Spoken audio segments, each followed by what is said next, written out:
ఎన్నికల ఫలితాలను ఎట్లా చూస్తాం చారి? ఎన్నికల ఫలితాల రకంగానే చూస్తాము, ప్రజా తీర్పు పరంగానే చూస్తాము. దాంట్లో వేరే రకంగా చూడడానికి ఏముంది?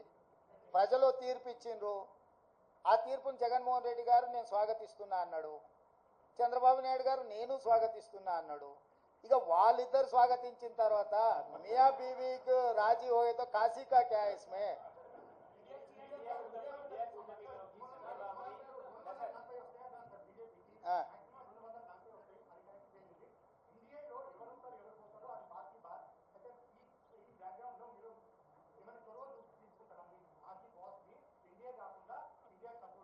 నీ సూచన ఏంది రాహుల్? ఏం చేస్తే బాగుంటుంది? నీ సూచన ఏందంటూ? అదే ఒకవేళ నీ సూచన మా అందరి నాయకుల ముందు పెడతా, వాళ్ళందరూ కూడా రాహుల్ సూచన బాగుందంటే ఆ విధంగానే ముందుకు పోయి ఆ రాహుల్తో మాట్లాడదాం.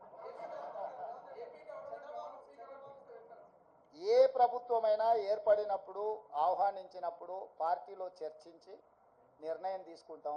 వ్యక్తిగా నేను నిర్ణయాలు తీసుకోవడానికి ఉండదు. పార్టీ సూచనల మేరకే నేను వ్యవహరించాల్సి ఉంటుంది. ఇది సిద్ధాంతపరంగా, రాజకీయ పరంగా పార్టీ తీసుకోవాల్సిన నిర్ణయము. ఏ ప్రభుత్వం ఏర్పడ్డా స్నేహపూర్వకమైన వాతావరణంలో సమస్యలు పరిష్కరించుకుంటామని నేను ముందే చెప్పిన.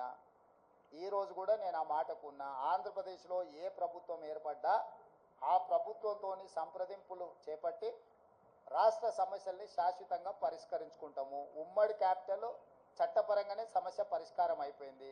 హైదరాబాద్ నగరం ఇప్పుడు తెలంగాణకు రాజధాని అంటే ఒక కీలకమైన సమస్య ఆల్రెడీ చట్టపరంగా పరిష్కారం అయింది. మిగతా ఆస్తుల పంపకాలకు సంబంధించి, నీటి పంపకాలకు సంబంధించి ఉన్న సమస్యల్ని తప్పకుండా కూర్చుంటాం, చర్చించుకుంటాం, పరిష్కరించుకుంటాం. మాకేం బేసిజాలు లేవు. రాష్ట్రం యొక్క అభివృద్ధి, రాష్ట్రం యొక్క అభ్యున్నతి కోసము ఎవరితోనైనా చర్చించడానికి మేము సిద్ధంగా ఉన్నాం, పరిష్కరించుకుంటాం. ఏం ప్రభాకర్?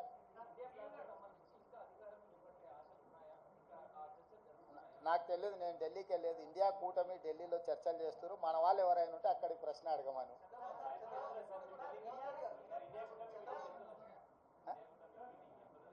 ఇండియా కూటమిలో జాతీయ నాయకులు, ఆ కూటమిలో ఉన్న వివిధ భాగస్వాములనే ఇప్పటికి పిలిచిండ్రు.